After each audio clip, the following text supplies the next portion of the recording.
Alhamdulillah pada kesempatan ini kita bisa melakukan sholat subuh secara berjamaah, dan hari ini saya sebagai penceramah pengganti yang mestinya dari ibu Islam, karena berhalangan jadi saya untuk mengisi.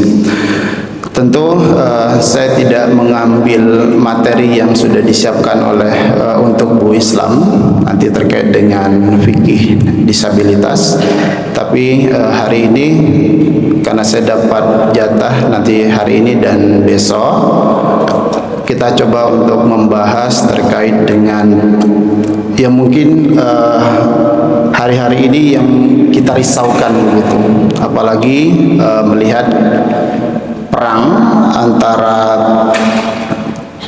Amerika, Israel dan lawannya Iran begitu, dan setelah ditutupnya selat apa namanya, Hormuz, dan itu cukup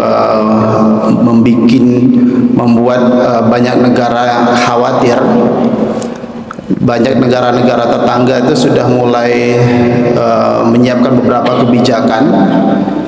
Hari ini kemarin saya baca berita di Malaysia sudah membatasi untuk penggunaan BBM dan harganya sudah mulai dinaikkan, tapi masih subsidi bagi warga negaranya. Yang kelihatannya masih anteng-anteng saja itu adalah negara kita ya, Indonesia. Masih anteng-anteng aja, MBG masih tetap jalan, tidak ada kebijakan yang kelihatan apa yang harus dilakukan untuk ini, seolah-olah tidak terjadi apa-apa begitu. Walaupun pertama kali pada saat perang itu terjadi, ada statement dari Menteri Energi Bahlil mengatakan bahwa stok energi kita masih aman 20 hari ke depan begitu ya. Tapi statement itu ternyata sudah saya hitung-hitung sudah 10 hari yang lalu begitu. Artinya tinggal 10 hari lagi. Kalau betul apa dikatakan oleh Pak Bahlil itu, berarti kan ada ancaman besar nanti ke depannya begitu. Saya tidak bicara terkait dengan aspek energinya, tapi aspek dari ekonomi. Nah, karena kita konteksnya di masjid, kita coba untuk bahas terkait dengan ekonomi Islam begitu. Mungkin hari ini kita lebih melihat dataran teoritisnya dulu, dataran bagaimana ekonomi Islam begitu. Nah, sebetulnya kalau yang bicara ekonomi Islam di Jogja ini saya kenal dua orang yang memang lebih kompeten begitu. Ada Ketua Ikatan Ahli Ekonomi Islam, namanya Mas Akbar Susanto. Cuma dekat rumahnya sebetulnya. Cuma karena saya di Dapur kemarin sore aja harus nyiapkan materi. Sebetulnya kalau mau beberapa fokus terkait dengan ekonomi Islam, beliau itu cocok. Beliau juga Ketua ICMI Sleman dan Kaprodi Ilmu Ekonomi di UGM begitu. Dan aktif di Muhammadiyah juga. Dan ada satu lagi sebetulnya ada Prof Rifki di UII itu guru saya juga. Pada saat saya mengambil master di UII sempat diajar juga oleh beliau terkait dengan ekonomi Islam begitu. Oke, sebelumnya perkenalan dulu ya. Nama saya itu Muhammad Rifandi. Saya dosen di akuntansi. Sebetulnya basicnya akuntansi di Unisa. Sekarang sedang ditugaskan belajar sama sebetulnya dengan Ustadz Royan kemarin, sama-sama di Universitas Muhammadiyah Malaysia. Nah, karena saya background akuntansi, kemarin sempat berpikir apakah bicara akuntansi syariah begitu. Kalau bicara akuntansi syariah itu sangat teknis. Saya yakin nanti takutnya bingung juga ya, karena akuntansi syariah itu kan bicara dataran sangat teknis begitu.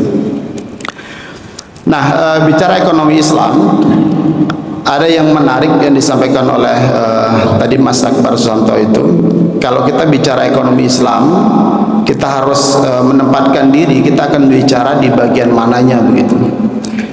Ada, bisa kita kategorikan menjadi tiga. Ekonomi Islam secara teoritik, dan hari ini sampai dengan detik ini itu belum selesai perbincangan terkait dengan teori, secara teori ekonomi Islam itu nggak habis-habisnya begitu. Nah makanya sampai dengan detik ini belum ada, kalau kita melihat satu negara yang saklek menerapkan sistem ekonomi Islam begitu. Walaupun beberapa masih mengatakan bahwa sistemnya sudah menganut prinsip-prinsip Islam, ya. Cuma secara teori masih berkembang begitu, ya.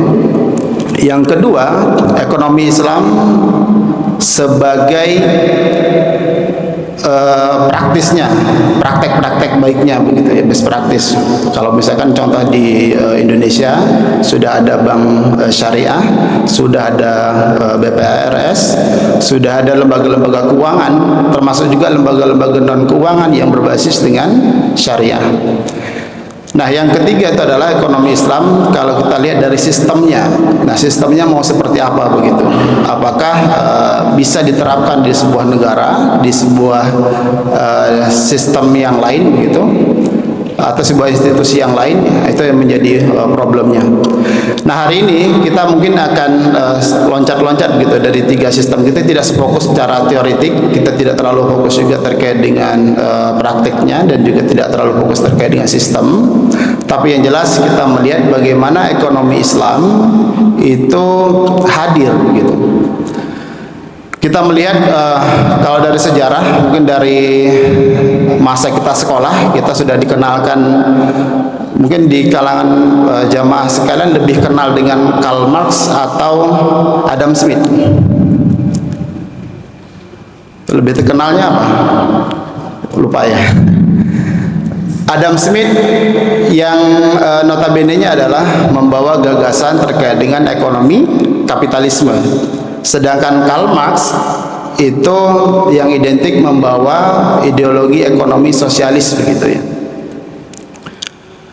Bagaimana kapitalisme? Kapitalisme itu prinsipnya bebas. Semua diserahkan kepada pasar, tidak ada kontrol dari negara, tidak ada, ini semuanya bebas begitu. Yang punya modal, yang punya akses itu semakin besar, yang tidak punya modal, tidak punya akses itu semakin tertekan begitu. Sedangkan kalau bicara sosialis, itu tidak ada kepemilikan individu, semuanya adalah kepemilikan negara, negara yang ngatur. Jadi kesejahteraan itu diatur oleh negara begitu. Nah, memang kalau kita lihat misalkan negara-negara komunis, basis ekonominya, misalkan kalau kita lihat dari hari ini, kalau secara praktek itu ada di Cina, ada di Korea begitu, ya. Tapi secara prinsip banyak juga campur aduk, semua tergantung kepentingan politik begitu. Lalu hadirnya ekonomi Islam itu biasa dianggap bahwa itu cuma jalan tengah. Itu hanya sebuah konsep yang dikatakan bahwa mencari titik tengah antara kapitalisme dengan sosialis tadi begitu. Tapi kalau kita lihat runtut jauh sebelum lahirnya gagasan Karl Marx dan Adam Smith itu, sebetulnya praktek ekonomi Islam itu sudah jauh pada masa era Rasulullah dan kekhalifahan itu sudah ada begitu. Mungkin kalau kita kenal ada Baitul Mal dulu, ya, yang sudah disiapkan oleh era Rasulullah untuk terkait dengan menghimpun dana zakat dan dana zakat, terus untuk pengelolaan harta rampasan perang dan lain-lain begitu.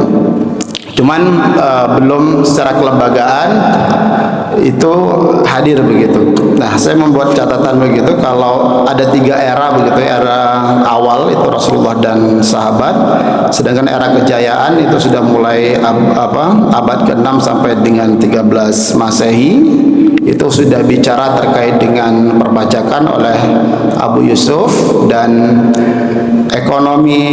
ilmu ekonomi oleh Ilmu Khaldun.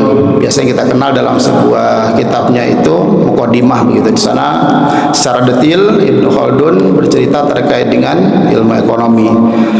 Sedangkan ada yang era ketiga itu ada kebangkitan modern, itu ditandai pada saat konferensi internasional di Jeddah 1976 gitu ya. Di sanalah gagasan-gagasan terkait dengan ekonomi Islam itu dibicarakan. Artinya kesadaran itu melihat bahwa jangan sampai melihat ekonomi Islam itu hanya alternatif. Padahal kehadiran Islam itu bukan hanya dalam konteks ibadah mahdoh, keberadaan Islam bukan hanya konteks dalam mengurusi urusan kita hanya dengan Allah semata begitu, atau kita kenal dengan hablum minallah. Nah, lebih besar kalau kita melihat dari interaksi kita sesama manusia, atau biasa kita sebut dengan hablum minan nas, antara manusia dengan manusia, yang paling banyak interaksi antara manusia dengan manusia adalah ada kaitannya dengan ekonomi. Mulai dari bangun tidur sampai dengan tidur lagi itu pasti ada kaitannya dengan ekonomi, betul nggak? Ada satu orang, ada nggak misalkan satu orang mencukupi kebutuhannya mulai dari bangun tidur sampai tidur lagi itu tidak butuh orang lain begitu, tidak ada siklus ekonomi. Saya pikir mustahil hari ini begitu ya. Mungkin ada kelompok misalkan kelompok di Baduy Dalam ya mungkin masih masih berpraktek seperti itu. Tapi kalau Baduy luar itu sudah membutuhkan pakaian dan lain-lain begitu ya. Nah, semuanya siklus ekonomi itu hadir begitu. Nah, bagaimana Islam melihat ekonomi ini terkait dengan secara landasannya dulu begitu.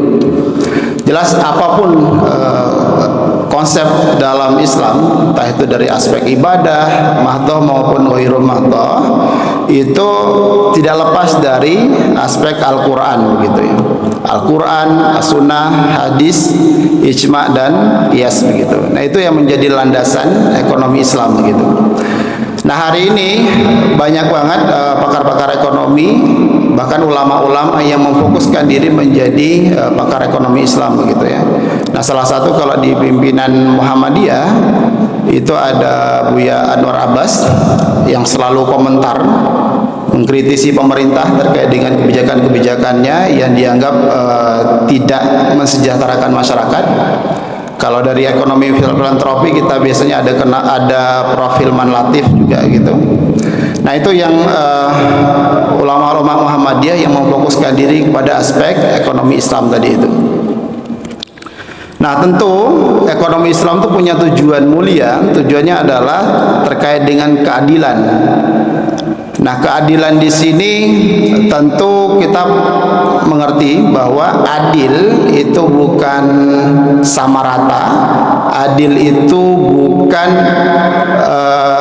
memberikan apa yang kelihatannya saja begitu. Adil itu adalah memberikan pada sesuai dengan porsinya begitu. Nah, makanya isu menarik dalam konteks ekonomi Islam, kalau kita bicara ekonomi konvensional tadi, kapitalis maupun sosialis, itu pasti bicara hukum pasar begitu ya, permintaan dan penawaran begitu. Artinya ada produksi, ada permintaan begitu. Tapi kalau dalam Islam yang paling penting itu adalah bicara terkait dengan distribusinya. Oke, hari ini misalkan kalau secara umum pemerintah mengatakan kebutuhan minyak cukup sampai dengan perang mereda begitu. Secara hitung-hitungan matematik cukup begitu. Cuma persoalannya adalah apakah secara distribusi itu nanti merata kepada semua begitu ya. Jangan-jangan cadangan energi, cadangan minyak yang dikatakan itu hanya fokus kepada perusahaan-perusahaan besar begitu, sehingga masyarakat secara ekonominya tetap juga kena begitu ya. Nah, persoalan ini yang mesti menjadi fokus kalau kita bicara konteks ekonomi Islam begitu. Nah, dalam ekonomi Islam itu setidaknya ada 3 pilar. Yang pertama itu kepemilikan begitu ya. Bagaimana ekonomi Islam melihat kepemilikan?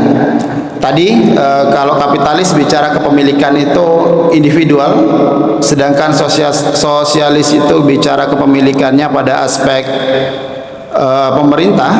Sedangkan ekonomi Islam melihat bahwa setidaknya ada 3 kriteria kepemilikan begitu.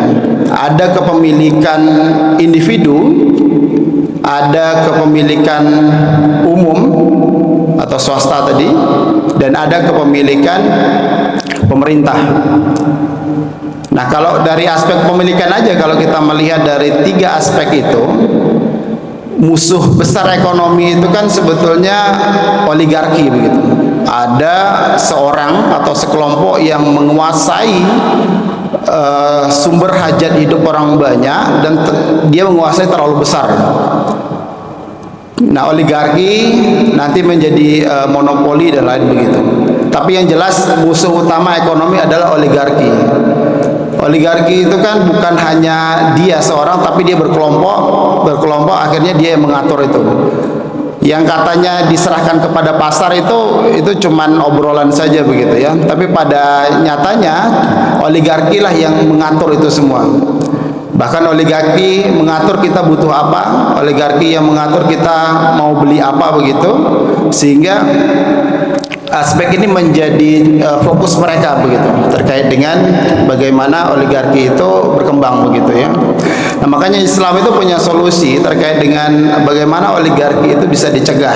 Nah, salah satunya adalah kepemilikan individu itu dibatasi juga, karena kita tahu batasan-batasan kepemilikan individu nanti kan terkait dengan bayar zakat dan lain-lain begitu, itu yang harus dipahami juga.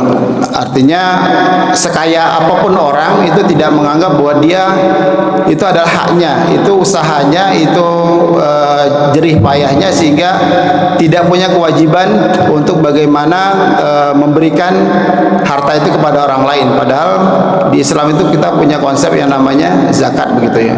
Ada zakat mal, kerja juga ada zakat profesi begitu. Kalau ada usaha tambang itu pasti ada zakatnya juga begitu. Nah, kepemilikan umum kalau kita melihat dari aspek boleh dimiliki oleh swasta, tapi kepemilikan umum dalam Islam juga ada konsep namanya wakaf begitu ya. Jadi ada Muhammadiyah ini kelihatannya besar, tapi punya siapa itu bukan punya individu, tapi kepemilikan umum, ada kepemilikan umat yang basisnya adalah wakaf. Wakafnya itu macam-macam, ada wakaf tunai, ada wakaf bangunan, ada wakaf tanah begitu ya. Yang banyak memang tanah secara hitung-hitungan dan ada bangunan di dalamnya. Tapi yang jelas pembagian sekarang wakaf, misalkan contoh di Muhammadiyah itu sudah membagi-bagi. Ada wakaf produktif yang di situ bangun sekolah dan lain-lain begitu. Ada wakaf itu yang tidak produktif. Nah, ini yang sekarang dikembangkan oleh saya dan teman-teman juga. Kebetulan saya di Majelis Lingkungan Hidup Pimpinan Pusat Muhammadiyah. Kita sedang membangun namanya hutan wakaf begitu. Hutan wakaf berkemajuan. Kemarin sudah kita kembangkan hampir 2 hektar begitu di Gunung Kidul. Ini baru percontohan dan dapat pendanaan dari BPKH begitu ya. Badan BPKH itu kebanyakannya, kalau lupa saya. Poin terkait dengan keuangan haji begitu ya. Tabungan Bapak Ibu yang punya tabungan haji, uangnya masuk ke BPKH, dan sekarang semua yang berhaji itu punya tanggung jawab untuk bagaimana memberikan apa istilahnya ya, wakaf terkait dengan perjalanan hajinya.